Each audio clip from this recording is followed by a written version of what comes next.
All right, part two. All right, so continuing my thoughts. So now it's tricky because I mean certainly women have been much more oppressed in society far longer than men. Ooh, look at that.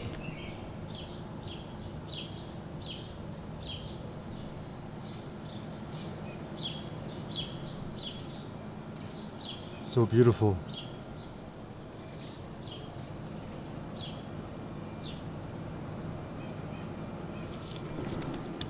Anyways, so certainly we all know women's been oppressed forever, and certainly in America. So like the gender movement and women's rights and feminism, I think it's a good thing.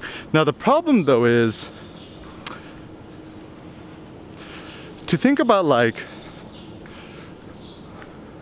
I like the word congruent. If you think about geometry, to be congruent means that there is some sort of social symmetry, which I actually think is really important. So for example, if you're a woman or whoever and you mention toxic masculinity, similarly as a society we should be tolerant to saying toxic femininity. Now I don't believe in toxic femininity. I think that's kind of a stupid idea, but generally my gist is I just like I don't fuck with nobody else. Like, yo, you could do whatever the fuck you want. That's a good thing, but I don't like it when other people fuck with me. So when people try to censor me or say don't say that or do that and put on your shirt again, I'm like, yo, like you could do you, I could do me, and I don't want you to try to superimpose your personal views upon me. And even everything I see in these videos and blog posts, whatever, it's all just my subjective reality, and they're all just kind of tips and ideas and thoughts that I want to expose you to. But please, please, please don't do as I do. And generally I don't think that there's any sort of ultimate truth. And for me, I just kind of do this for fun. To me, philosophy is the ultimate Game Boy thing, where I just like to think through thoughts. It's all about the turbo thoughts, which kind of get you going and make life a lot more interesting. But anyways, so when it comes to masculinity, basic thoughts from physiology, right? Like men and women, right? The more muscle mass you have, the better. The lower your body fat percentage, the better. Now, I've done some studies on this, and it looks like the ideal balance is for men around 10% body fat is pretty good. If you get into the single digits and you get like uber shredded, your testosterone production actually goes down and you can't really procreate, you become less fertile. So that's not a good thing, because certainly your body needs some fat in order to metabolize, to have babies and stuff like that. Same thing with women. I think women around 20% is optimal. If it's too low for women, same thing, right?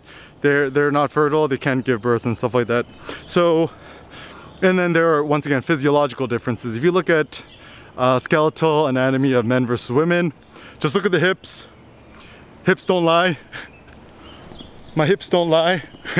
So what that means is we must accept there are physiological differences between men and women. And also I was doing some research on testosterone. Just go on Wikipedia and just search testosterone. Then link to the PubMed article or whatever. It's typically at any given time, men on average have 7 to 8 times more testosterone than women.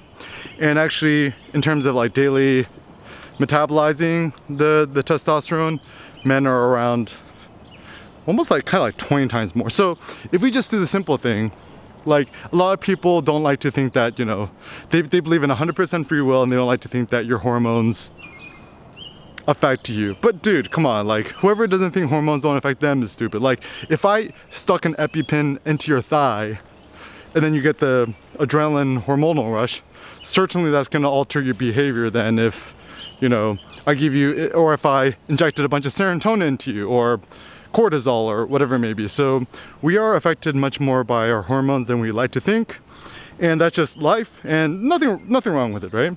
And even for myself, if I'm super stressed out, I can't, a lot of cortisol pumping through my body, I can't really think as well. But actually, this is where hormones are a good thing. After I get a good pump, lift some weights, do some muscle ups, work out at the park, stuff like that, it, you know, whatever hormones in my body, whether it be testosterone or, you know, serotonin or dopamine, whatever, it kind of gives me a boost, which gives me more elevated mood, gives me much more joy and stuff like that. Tom! Yo, how's it going? I haven't seen you in like 10 years. How you doing? Yo, what are you doing today? I'm walking and talking. Yeah. So how's it feel to be famous? Good. No camera today. No camera? No. Well, what's up? I got in trouble. Oh, you got in trouble? Yeah. Oh, why? If I didn't have the shirt on, it would have been fine. Sure. Oh, you had to keep on the shirt? I didn't want no repercussions.